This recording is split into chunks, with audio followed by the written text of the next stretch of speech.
Wise Wednesdays started on April 1st with a humble episode on forgiveness. Between then and now, we've had heart-led conversations on happiness, stress management, relationships, resilience, public speaking, respecting boundaries, self-discovery, mindset, just being, listening, reclaiming your life, intuition, and even food. I would like to thank all my listeners and the guests who gave me their time and trust. It is because of you that we kept going. It is because of you that we kept growing. Thank you, thank you, thank you. Thank you so, so much.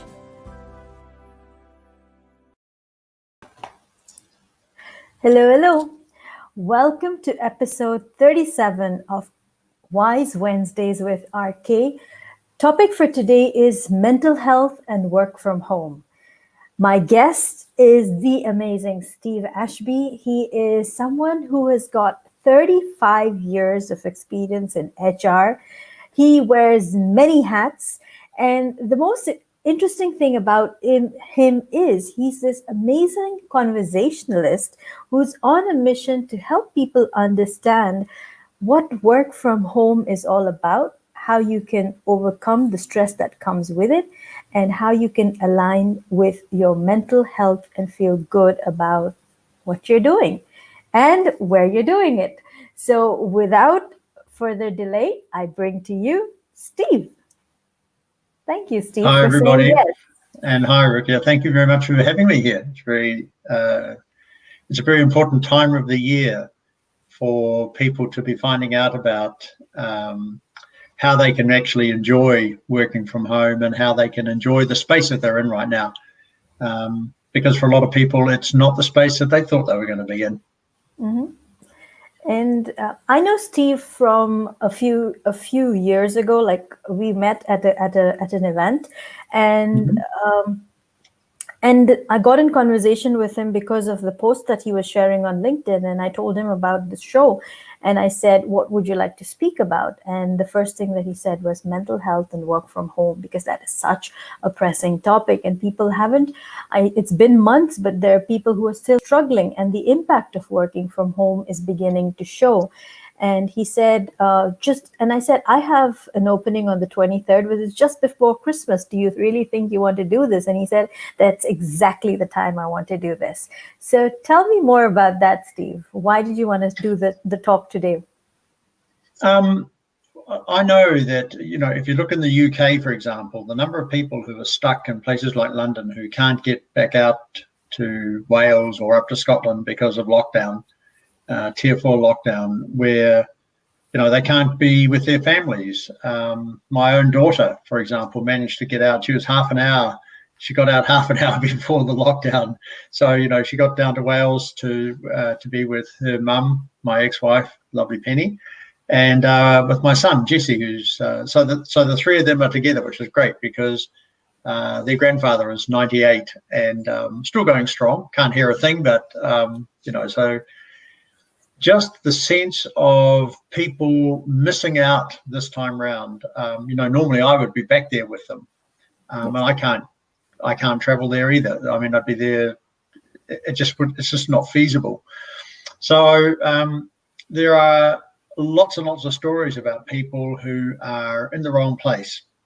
And so what I'm committed to doing, and we were discussing this before we started, I'm doing whatever I can to help, and that includes going to a fabulous coffee shop here in Dubai called Raw Coffee, and basically just sitting there for 4 hours an afternoon from sort of 2 till 5, which is like 3 hours, but basically just being somebody like your somewhat unusual older uncle that you just if you're home alone or you just need to get out. Social isolation is not all about being alone. Social isolation is about not being able to be with the people that you want to be with. So maybe if people just want to come along and just have a chat, talk about anything from gardening to what's happening in their job, to pushcats, to whatever, with somebody who loves to talk, which I do. And I've got a fairly wide background of experience of many different things. And my motto is I never let the facts get in the way of a good story. So, if I need to make up a few facts, I'll make up a few facts. But, we'll make people laugh. And just sometimes it only takes a half an hour of talking with somebody to brighten up your day, and mental health at the moment is a really, really significant issue. The number of surveys that have been done which are showing that people are suffering decline in their mental health. There was one survey done a couple of weeks ago in the UK, and I think they said that something like 49% of people had noticed a decline in their mental health over the period of the pandemic. And that's an area which I'm working intensely in, is to, particularly from a commercial perspective, how do we help organisations stay productive and positive, and how do we help the people in the organisation stay productive and positive? And this whole concept of dislocation and a lack of connectivity, and just the breakdown of the things that we took for granted. Mm-hmm. We'd go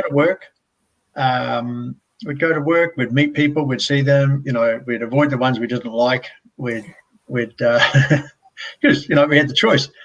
But, we'd catch up with people and we'd get stuff done because we were connecting. And connectivity, organizations are just simply great big connection machines. True. And the connections get solidified and they become the hierarchy. This person talks to that person, talks to that person, talks to that person. And all of that is just, it's evaporating, it's breaking down. It's like, imagine it as like an ice sculpture. And if the temperature is always cold, then great, the ice sculpture is fine. But what's happening for organizations is that ice sculpture is melting. And so all of these things that people could rely on, like the fact that, yesterday my boss was here and my boss's boss was there, but tomorrow I have no idea. I don't know. I don't get to talk to anybody about that stuff anymore. And it's not just in the office as well. People. There's a lot of people, women in particular, who are really taking the brunt of the stress about working from home. In that, that they've got the primary care responsibilities in a lot of ways.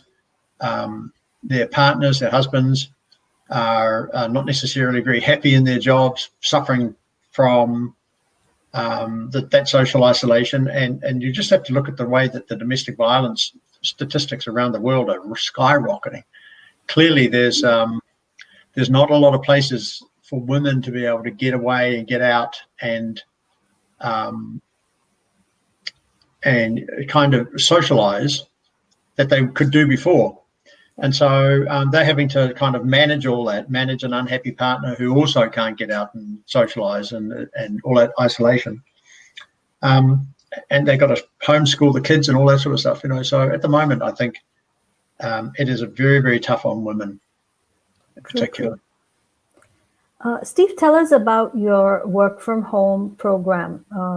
I know you're running a program or a learning. Tell me more about that. What exactly is that? It's called the Work from Home Survival Kit. Yes, sorry, and, survival kit. Yeah, and as far as I'm concerned, that's not just a sort of a fancy title. It really is. A survival kit is what you need in order to. It's like first responder. It's the stuff that you need when you're going to be going into a difficult place. And you need to make sure that you've got some tools with you, some just in case things go wrong, And for a lot of people, this is very uncharted waters. Working from home is very uncharted waters. They've never done it before. Their managers have never done it before. And one of the biggest issues that we're discovering for people is anxiety. Fear and anxiety. And so what we start out in this particular survival kit with is we're talking about helping people to understand what's happening in their hearts. So what are they feeling? And then what are they thinking? And if they can get their hearts and their heads aligned and start to get some control over their emotions, instead of their emotions controlling them, then they can get their hands doing the right things. And so then we take them through that, and we talk about setting meaningful goals, and we take people through doing that, and then how to achieve those goals. And then we look at managing time and space. So for a lot of people, working from home is kind of an overlay on top of their home life. But actually, that's not very sustainable. What needs to happen is you need to create a place, even if it's a virtual place, even if it's the end of the kitchen table, but it's the same end of the kitchen table, and that becomes your office. You've got to have structure, and you've got to have some how would you call it? Some replicability. You know, by going to the same place every time, it then sends a message to your subconscious. I'm in the office. It sends a message to the kids. Mum's in the office or dad's in the office. And we say, you know, do little things like have a little box that you take and put it on the kitchen table, and that's your office. And you unpack your office when you go to work, and you go to work, and you think, I'm not just going to the kitchen table. It's 8:30. I'm going to work, and you get dressed and you go to work. So the idea of sort of slopping around in your pajamas and not having a shave for 3 days, if you didn't do that at the office, don't do it at home. Okay. So what we're saying to people is these constructs, these social constructs are incredibly important. Putting these kind of frameworks around that you are so used to when you were in the office, you can replicate them. And what that does is it gives you a sense of familiarity with the way things were. It's not like everything has just been blown away. You can replicate the things that work for you. And one of the reasons why organizations work is that people do things in organizations without even thinking about them. They're unconsciously competent about it. They know how the organization works. They don't even think about it. Their collective productivity comes from talking to the right people and solving problems quickly. It's not always formalized. It's those kind of conversations. And all of that is at risk at the moment. So then we go from there to how to skillfully influence your manager, because your manager, the managers at the moment, I think, are the forgotten few in this whole equation. Nobody realizes the new skills that managers need. Most managers aren't particularly comfortable managing people anyway, particularly giving feedback and coaching. That's my experience over around about 40 odd years of working with people. And now being put in a situation where they can't see the people that they're managing. Yeah. You know, for a lot of people, it's crazy. I did a poll on LinkedIn, and what it's showing is that nearly 3/4 of the people who answered the poll are saying that their managers trust them less now that they can't see them. Yes. Interesting, eh? But you know, you can understand why, because from a manager's perspective, what else have they got to go on? You know, nobody's teaching them how to. Shall I go on? Resonating what you just shared about managers not trusting because they can't see them. I met up with a friend, and she was saying the same thing. She said when she asked with her manager to work from home, because there were one too many positive cases that were beginning to crop up in office. The manager said, why don't you just take a day off instead of saying you're going to work from home? Because that's the understanding that, if someone says they're working from home, they're definitely not working. They're not working. No, exactly. It's incredible, isn't it? The default position of a manager, if they can't see you, is you're skiving off. You're going to go and play with the baby, or you're going to go and, I don't know, pick flowers and whatever.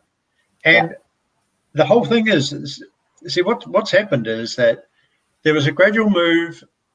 Over the next 10 years, there would have been a gradual move towards working from home anyway, because that's where things were going. Right. But it was being driven not for the right reasons, in my view. It was being driven by technology. Like the idea that, because we're all connected, technologically speaking, then everything's going to be hunky-dory. Oh, no, it doesn't work like that.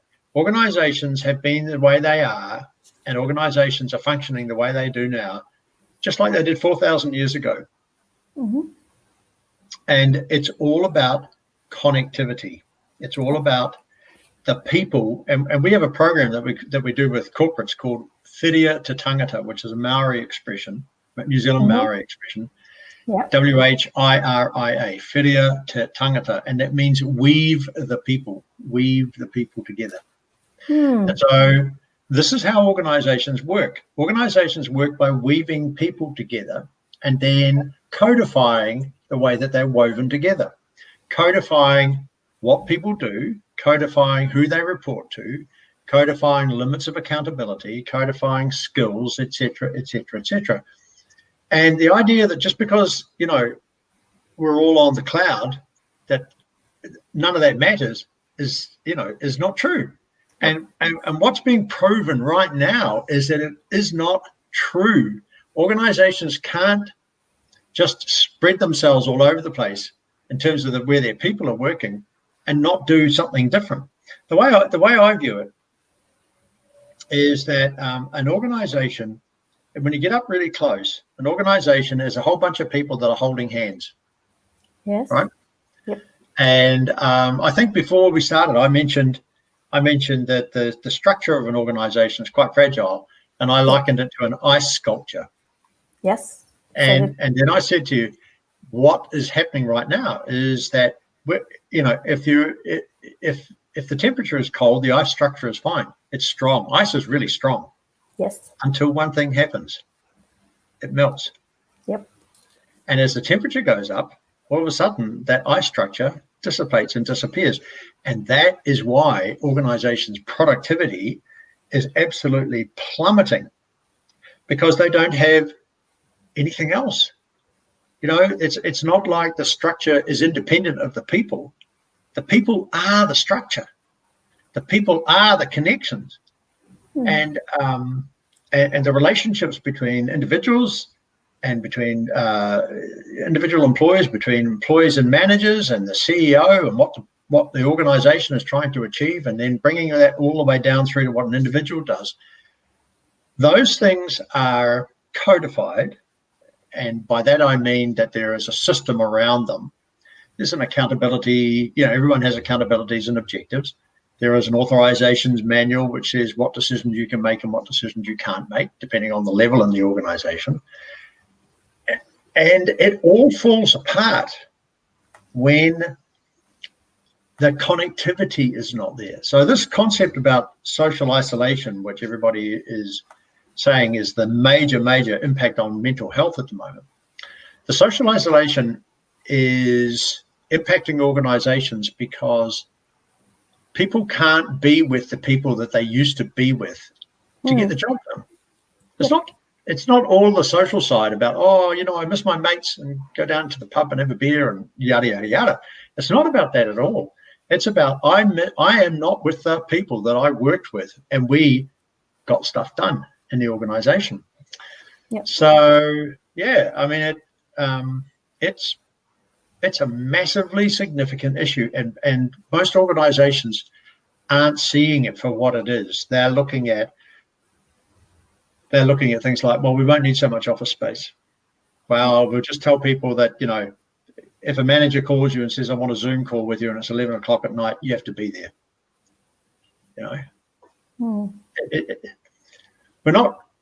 We haven't got the new code. No, we haven't. The old code is, the old codification and the old structures melted, and there's nothing to replace it. True. Except until I come along, and then yes, please tell us. And so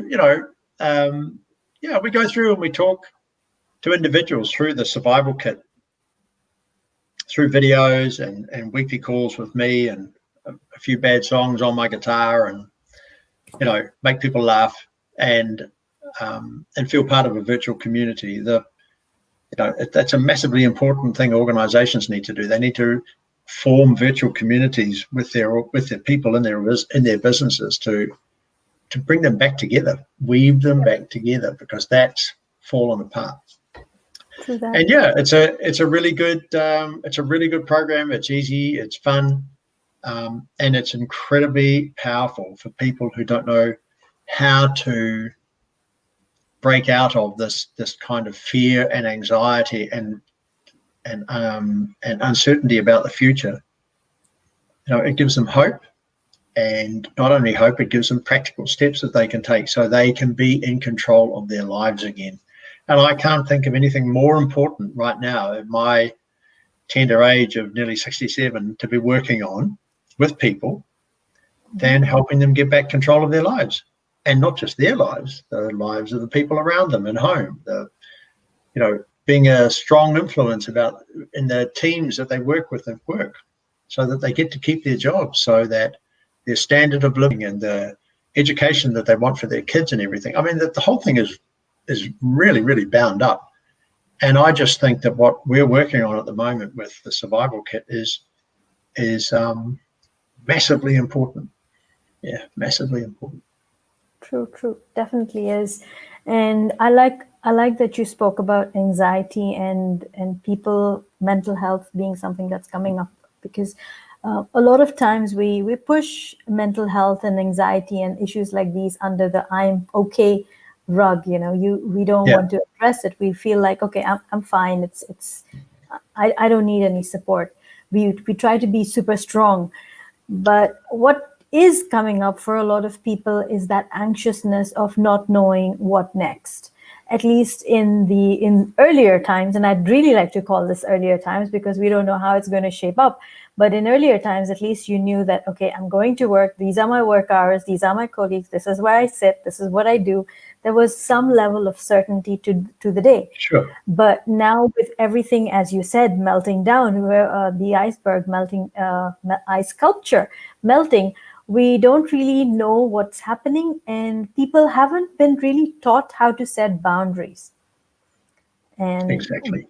And one of the conversations we had on Wise Wednesdays was respecting boundaries. But tell me from your perspective, as you said, at a tender age of 67 and working with people, a lot of managers do come at that ripe age of 50 plus. I'm 45. We're quite grown up into our ways and our habits. How do you at this age teach people to set boundaries? Because earlier probably we never thought of it, but right now with work from home and the way that life is going on, we have to set some limitations, because I've heard from a lot of people that they're working longer hours now, that they're working from home. Very, very true. As compared to earlier. At least earlier they knew the day ended and they would just drive back home. But now they're at home, so the day never ends, never seems to end. Tell me a little about that. Well, it comes back to see the boundaries that existed when we went to work were assumed. Everybody knew them. Okay, it was part of the unwritten law. I leave work at 6 o'clock. I'm gone. Catch you tomorrow, unless it's really urgent, in which case it's by exception. But that's gone, right? So as a result of that boundary disappearing, that part of the ice sculpture disappearing. Now, there's this fluid situation. It's like the ice is melted and everybody's bobbling around on the water that the ice used to be. And so one of the reasons why people are working longer hours is because their managers, in an attempt to try and control what's going on so that they feel like they're in control, because they're stressed, so badly stressed at the moment, it's crazy. So what they want to do is, if they can't see you, they'll check up on you. And this is not a criticism of managers, because nobody's actually giving them skills that they need and new techniques as to how to manage people. And one of the things we were talking about earlier was this idea that if I can't see you, you must not be working. I mean, you quoted a lovely example. It's not a lovely example, it's a horrific example, but it's true. When somebody said, look, I've got, I need to work from home tomorrow. This is prior to the lockdown. And, I need to work from home tomorrow. Is it okay if I do that? And the manager said, why don't you just take a day off? We both know you're not going to work. And it's like, how can you say that? But now a manager's thinking every day with every person in their team, that manager, she's thinking to herself, they're not working. And here's a really interesting thing. a lot of surveys, a lot of studies have shown that the actual number of hours that people are productive during the work week in the office is around 11. That's it? Yeah, Mm-hmm. 11 hours. 11 hours out of 40. So roughly 30% of the time you're actually doing something productive, right? But managers don't see that because they can see you. So they see you there for 40 hours. So you're working for 40 hours. And now they can't see you. So you can't be working for 40 hours. So how do we set boundaries? The way that we do it in the survival kit is that we say to people, you need to be very explicit. Number one, you need to be explicit. Number two, you need to communicate to the people around you, particularly to your manager, this is the hours that I am working. And so what happens is we teach people that at the start of the day, you WhatsApp your manager or you call your manager, whatever, and you say, hi, Brian, I'm here, I'm available, I'm at work, I'm on deck. This is what I'm going to be working on during the day. Is there anything that we need to change? And Brian goes, no, that's fine, great, okay, give us a call at lunchtime, see how things are going. And you do. And then you call your manager back in the evening, and it's Bryony by this stage because I like mixing the genders. So Bryony says, how did your day go? And you say, oh, Bryony, it was really good. I got this bit done. I didn't get that bit done, so on and so forth. Is there anything that you want me to, to do differently? And she says, no, that's fine. It sounds like it's been a good day. Thank you for letting me know. And I'll talk to you in the morning. So I'll talk to you in the morning is the boundary. You've set it. It's not, I don't know what's going on. So Bryony calls me at 9 o'clock. Steve, how did you get on with that? So, oh, God, Bryony, sorry, I forgot to call you. So Bryony calls me instead, or she gets on the Zoom call or whatever. So setting boundaries is about being really conscious of using communication as fence posts, and as lines in the sand. Fence posts in terms of setting the path, and then the lines in the sand to say, hey, it's 6 o'clock. I'm now leaving the office. Catch you tomorrow. Now, leaving the office means I'm now packing up the things on my kitchen table and turning my kitchen table back from an office into my kitchen table. And now I'm going to cook dinner for the kids. And my husband just come home. And now I'm at home. And if the phone rings or a Zoom call comes in at 9 o'clock at night, I just send a message to say, sorry, I'm tied up. We teach people how to stand up for themselves. You know, when you set boundaries, you have to stand up for yourself. The moment, if you go to the effort of saying, here is a boundary, the moment the boundary is an artificial construct, right? It is a tacit agreement or tacit statement, but you've got to defend it. That's what countries do. They defend their boundaries. They know exactly where France finishes and Germany starts. They know exactly where that is, yeah? Well, if you're France, you're Mrs. France, and you're sitting at home, and Mr. Germany calls you at 9 o'clock at night, you ignore it, or you just send a note back. Mr. Germany, I'll talk to you at 8:30 in the morning when I get back in the office, i.e. back to my kitchen table. Unless it's earth-shattering or, Yeah. But a lot of us have difficulty doing that. I know for a fact I am myself learning to do that if I have to cancel a call for whatever reason, or if I cannot take a call because I'm in the middle of something, I feel gutted with guilt. My immediate thing is either to, explain myself as in why I can't do this, or I go into this, okay, let's talk in the morning. I start mumbling to myself. And what I realized is it's not necessary. No, It's not necessary. So I've actually begun to type it out and then delete it and put the phone away and say no. Just saying no was enough, because there are some people who will find me online maybe at 6 a.m. because I am an early riser. If you find me at awake at 6:30. My last scene is at 6:30. That doesn't mean you start messaging me frantically and I will respond to you. That means this is my morning time. This is my time for myself, and I'm not at my desk yet.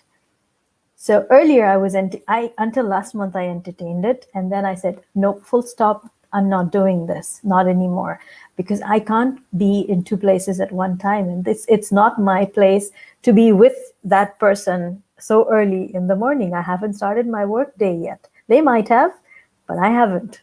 So I took that stand last week, and it felt pretty good to be able to say no and to say, I'm sorry, I'm not doing those early morning calls anymore. If you'd like, please book a time on my calendar. It was as simple as that. It is as simple as that, but it takes willpower and it takes determination, and it's a skill, right? So partly it's about a mental construct, but also there is a skill involved, and the skill is now called managing your time. You didn't have to worry about managing your time in the office. Your time was managed for you. You got to work at 8:30 and you left at 6, and throughout the day things happened. Now you actually have to learn how to manage time. Time is a commodity. True. And what you need to do is to extract the most value out of it that you can. And the boundaries that you've just been talking about, yes, a lot of people feel really awful about it, but that's because that's the old skill that they had coming in. But now they're going to learn a new skill like you've just described, and it is a skill. And the more that you do it, the more comfortable you are with it. And I go, that's the point I'm making. You have to stick to the boundary. You can't have a fluid boundary, between France and Germany, where the boundary is moving backwards and forwards, so nobody knows. You stick to the boundary, because here's what happens after a while. The people on the other side of that boundary give up. Yeah. Because what you're doing is you're coaching them in a nice way. You're coaching them to accept that the boundary between France and Germany is there. And so that is it. And you are 100%. The only time is if it is DEFCON 3 and the world is burning and whatever, but it's got to be a pretty good reason.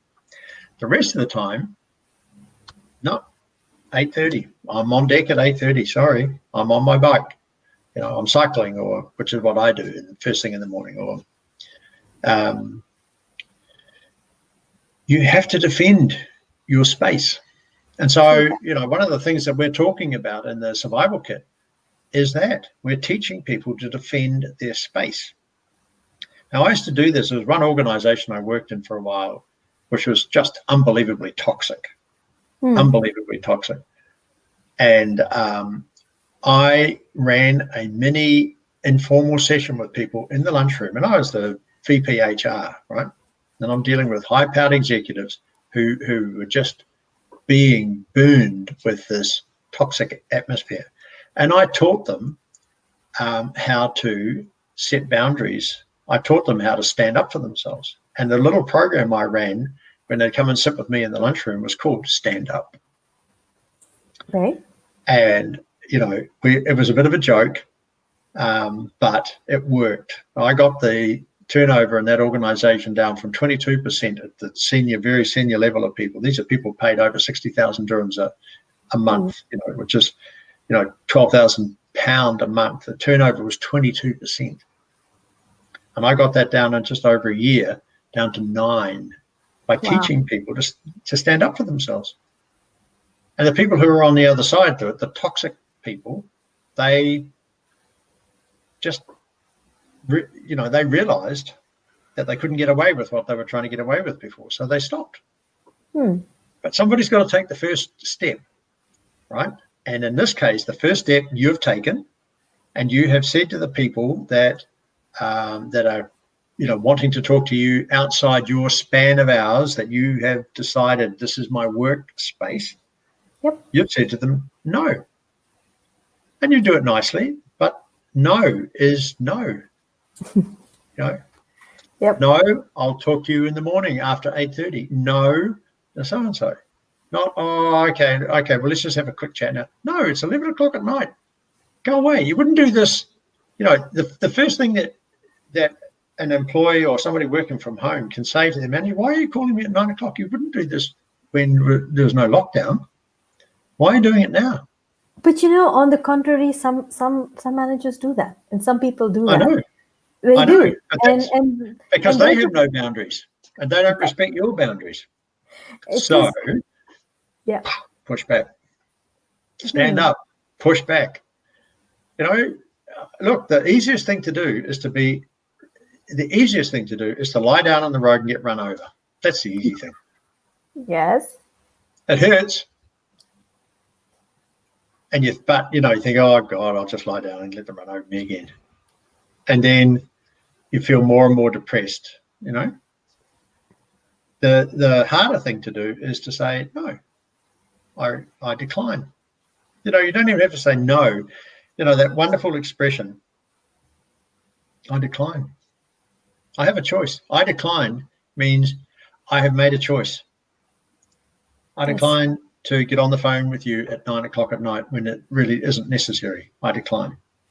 My alternative, there's a thing called, in negotiation, there's a thing called a BATNA. And BATNA stands for Best Alternative to a Negotiated Agreement. Now, if Okay. there is no negotiated agreement that you and I will talk at 9:30 at night, what's the best alternative? The best alternative is to me to say, I can't talk to you right now. I'll talk to you at 8:30 in the morning when I'm back in the office. Hmm. And the manager goes, yeah, but your office is your home. You say, no, my office is between 8:30 and 6 o'clock. That's my office. My office is a construct.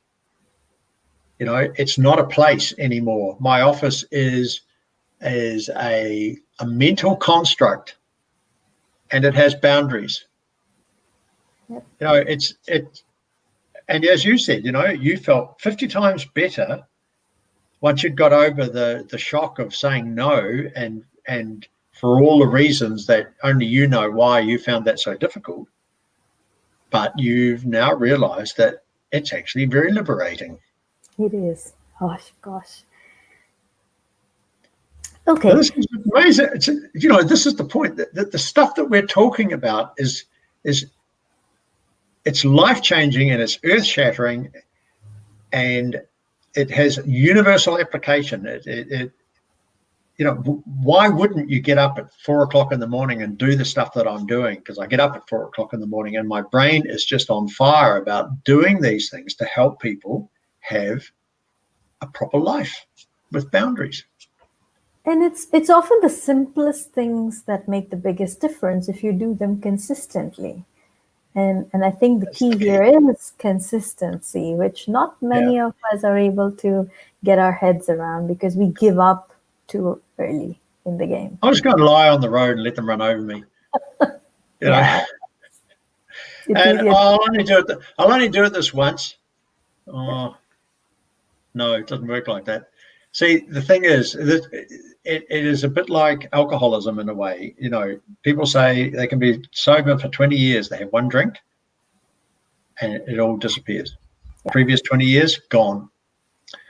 So when you are managing your boundaries and when you are setting boundaries like this, you have to be incredibly consistent. There are no exceptions. Unless it's DEFCON 3, and somebody's life is in danger, there are no exceptions. True. Because you're educating people around you. And the worst thing that you can do when you're educating those people is to be inconsistent. Because then they don't know whether you're serious about it or not. So, And I think as change makers, it's important for people to, and when I say change makers, I'm not just talking about people like you and me who are bringing new conversations to the front, but also people who are changing their own lives. It's important to yeah. be consistent and to walk your talk. It's not just just talking in a verbatim and just going on with it, just chatter, but it's about actually putting action into it. Having said that, Steve, what are your thoughts around how people can cope up during the lockdown Christmas, if I may call it that, the Okay. season? Yeah. Yeah. I think there are two ways of looking at it. The glass is half empty or the glass is half full. right? Or I you mean, could look at it as the glass can be refilled. exactly. Okay. Now, you're in a particular situation, and you can choose to see it as being something that depresses you or something that gives you opportunity. Mm-hmm. And for a lot of people who are in this kind of lockdown Christmas, the immediate kind of reaction is, woe is me. Mm. You know, I can't be home with my loved ones, and it's just all terrible, and I'm just going to crawl into bed, and I'm going to pull the covers over my head, and I'm going to stay in bed for the next 8 days. Yeah. Or you decide you're going to do something different. You decide that you're going to take this opportunity to go and do things that you didn't get a chance to do during the year. You're going to go to the places that you are able to go to. You're going to join virtual communities and learn how to make Christmas puddings. You're going to join a virtual community and do something else. You know, you're going to go with a bunch of people and try out 10 different coffee shops, and you'll take notes, even though you've got no clue what you're talking about, but you'll go there, not necessarily all together because of social distancing, but you're going to 5 coffee shops and you're going to have cups of coffee. And at the end of the week, you're going to get and compare notes about the staff and the coffee and da, da, da, da. You know, it's something to do. Or you go and make a little garden, even if it's on your balcony. So there are things that you can do, but here's the thing. They are things that you can do. And the word do comes into this. In other words, this is not going to be done for you. Yeah. The whole way that people can actually take this time and turn it into something is not to wait for other people to do it. There's only a certain amount of Netflix that you can watch. There's only a certain amount of passive stuff that you can do. At some point, you have to get off your bum and you have to go and do something. And so my advice to people is to find something interesting, you know, find interesting places to go that you've never gone to before. Get in touch with people that you know are in the same boat as you, and agree to do something. You know, come to Raw Coffee between 2 o'clock and 5 o'clock, and come and talk to Uncle Steve about anything you like. You know, Absolutely. and you know, I've got so many facts that aren't really, but you know, I can talk about anything. So come along, have a chat. Or get a bunch of people together and just go and do something different. Go to the beach if you haven't been to the beach. Go and do something. True. It's up to you. I like that you brought up the beach because I was in a series of coaching calls with somebody, and it was constantly she was constantly in a space of either canceling or feeling like letting herself down to a point. And what I did on one of the days is I took her to the beach. Once she kind of locked in the time and committed, and she said, no, regardless of what happens today, we're having the call. So I did my call at the beach, and we watched the sunset together. And that was beautiful because she's not here in the UAE, but she got to see the sunset, she got to see the beach, got to see the people, and just generally a different ambience. And then we began the call. So it was like a completely different, refreshed space to start from. But from that call onwards, there's been this shift and so much of commitment to self, and the realization that was outstanding. That was amazing to actually go out to the beach, though she wasn't there, but to see it. So sometimes that's what makes a difference. If you can't get somewhere and somebody else can, then maybe you can play tag, and you can say, okay, you take me to the beach, I take you to the coffee shop, wherever. Yeah, exactly. Yeah. So, Now you're an NLP. You've got an NLP background, I think. Is that right? Yes, master practice. As do I. I'm not a master prac, but you know, one of the things about NLP is about changing state. True. And it can be as simple as what you've done, taking somebody on your phone to the beach, on your phone, and photographing the beach. And all of a sudden that elicits a different mental construct for those people. So, there are so many ways that we can change state. And once our state changes, then immense number of things become possible. True. And so, once again, that's one of the things that we talk about in the survival kit is to take yourself out of where you normally are. True. Because if the place that you're at all the time is that only place, then you'll tend to think the way that you do when you're in that space. Change that space, refresh, like you said, and it creates like a different set of possibilities for your mind to be working on. And they're subtle, but they're not. They don't feel like they're big things, but man, they're powerful.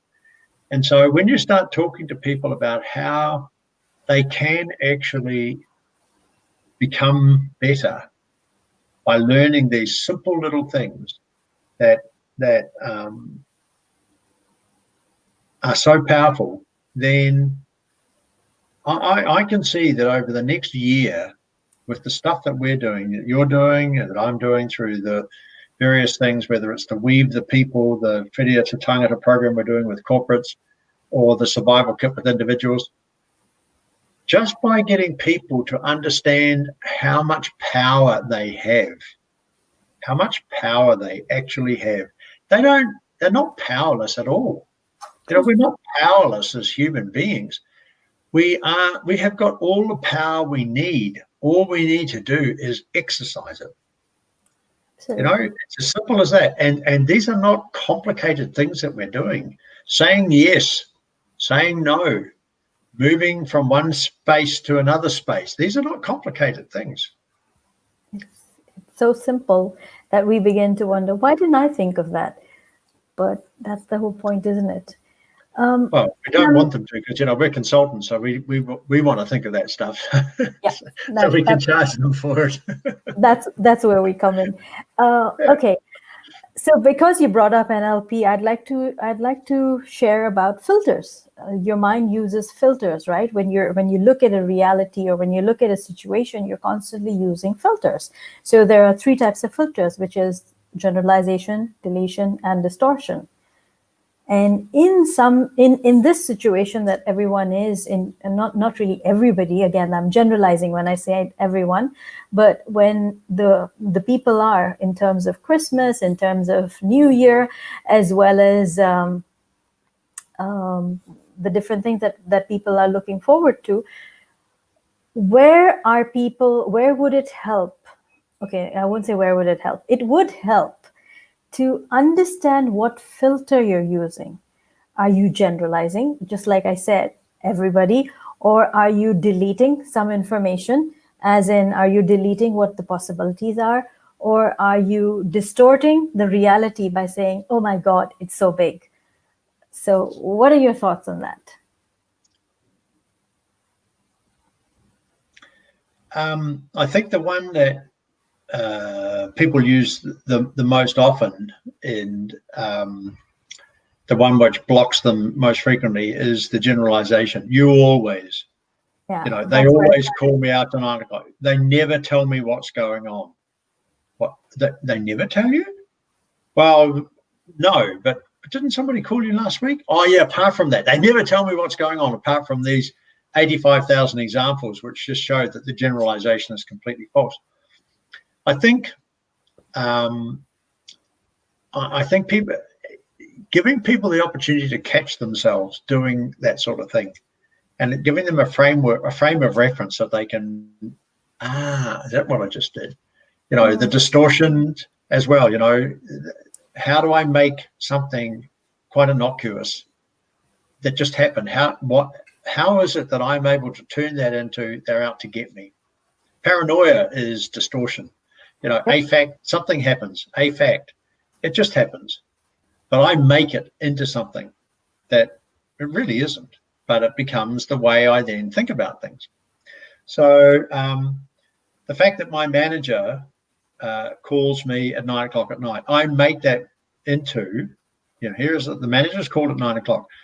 I don't think, why has my manager called me at 9 o'clock? Could it be because they are so stressed? Could it be because this is the only way they've got of actually trying to make sense of what's happening in their reality? I don't think about that. I just think they're out to get me. They're trying to find out, they don't trust me, blah, blah, blah, blah, blah. So there's, it's funny. On the one hand, I'm teaching people in the survival kit to step up and to take decisions and to move forward. And on the other hand, I'm also teaching people to step back. It's important. Because when you step back, then you have an opportunity to respond rather than react. And it's an amazing piece of advice that I got given I would say, nearly 30 years ago now by a lovely guy called Ross. And I was in a very difficult situation at work. And he said to me, Steve, respond, don't react. Yep. I speak about that. And I notice when I'm powering into something, because I am a fairly assertive person, let's say. I'm not physically aggressive, but when I get the bit between my teeth, bam, there's one way to do this. Now, boom, go and do it. And I notice when I'm doing that I'm reacting, and I go, oh my God, Now, how about if I stepped back and responded? And what Ross said was, when a manager quite aggressively says to you, blah, blah, blah, blah, blah, what you could say to your manager is, oh, I hadn't thought about it like that. Let me have a think about that, and I'll get back to you. And your manager goes, the aggression goes out because they can't demand an answer straight away, right? So you've got an opportunity to think about things before you give the response. Can you hear me still, or have we somehow lost connection?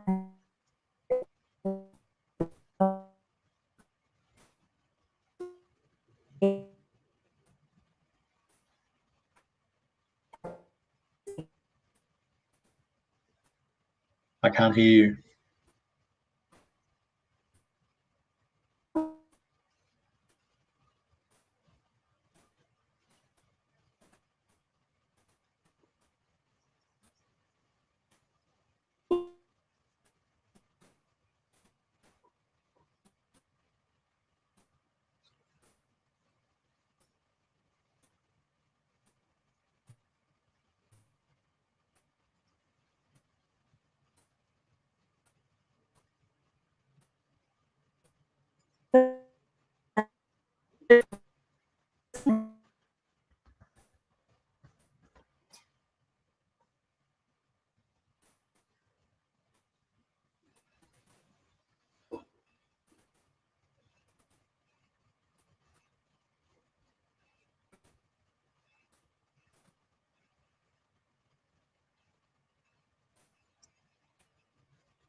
Me? I can now, yeah. Okay. Sorry about that. Technology sometimes has a mind of its own. Yeah. So, Yeah. It adds to the gaiety of nations, as they say. Adds to the gaiety of nations. So looks like it's happening again.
Let me know if you can hear me, if the viewers can hear me, because I have a very important announcement to make in terms of the launch of the Work from Home Survival Kit, which is, there's a webinar that's happening on the 29th, and I am, okay, and Steve, you can speak.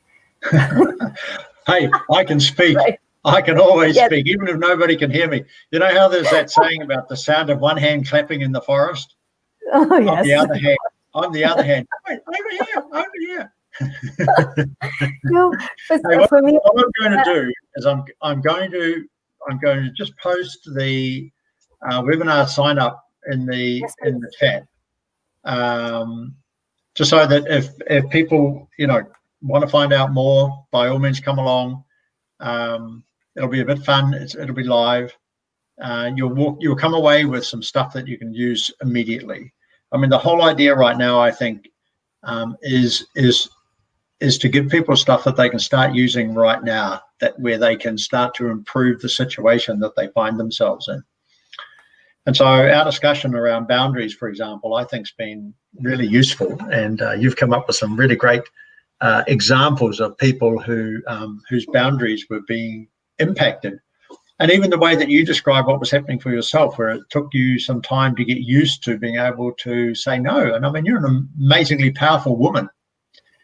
And it's not something you've done before. Yeah.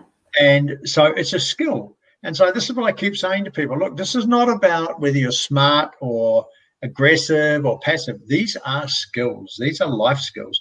And what's happening is we're telescoping 10 years of learning these skills down into 6 months.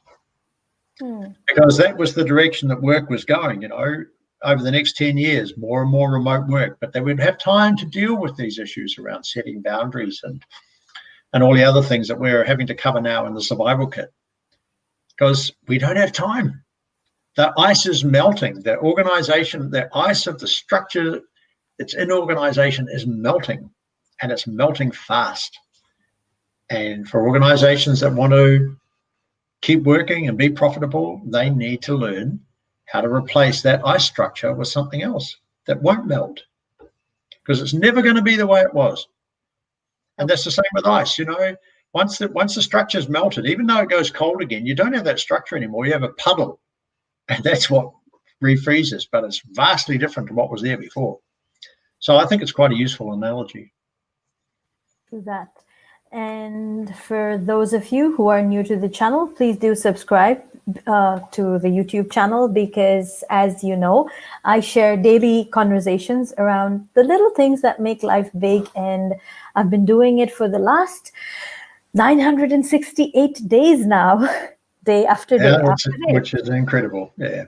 Talk about consistency. So yes, please do subscribe, and the link to the webinar that Steve is running on the 29th is also in comments. Please sign up. And as you can see, this is someone who comes with a wealth of knowledge. I was going to say a dash of humor, but a dash would not be the right way to measure it. A wheelbarrow of humor, I think. Yes. And I think in times like these, that's what you truly need. You need to look at the lighter things, a lighter way of things, right? And look at things more lightly. Sorry, was fumbling with my words. So yes, you need to look at things more lightly. You need to appreciate what you have a lot of gratitude, and see how you can do things differently. Because no, we weren't taught how to deal with a pandemic growing up. We weren't taught how to set boundaries, but we're learning. Even at the tender age of 67, as Steve says it, you can always learn. I'm learning as fast and as hard as everybody else. And the really important point about this is that quite quickly, as people learn this stuff, a new set of social constructs replaces the set that got lost. And so, we're not looking at a future where everybody is just floating everywhere. What we're talking about is helping people to get back together and the whiria te tangata, weave the people, but it's a different pattern. So the pattern was there before, but now the pattern is this, it's a pattern that suits the particular circumstances, but the strength is in this connective and connection. Yeah. True that. So, True that. yeah. So thank you, Steve, for your time today. Thank you for the conversation. Real pleasure.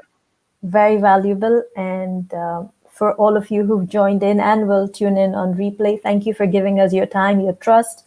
And I wish you all the best and amazing holidays.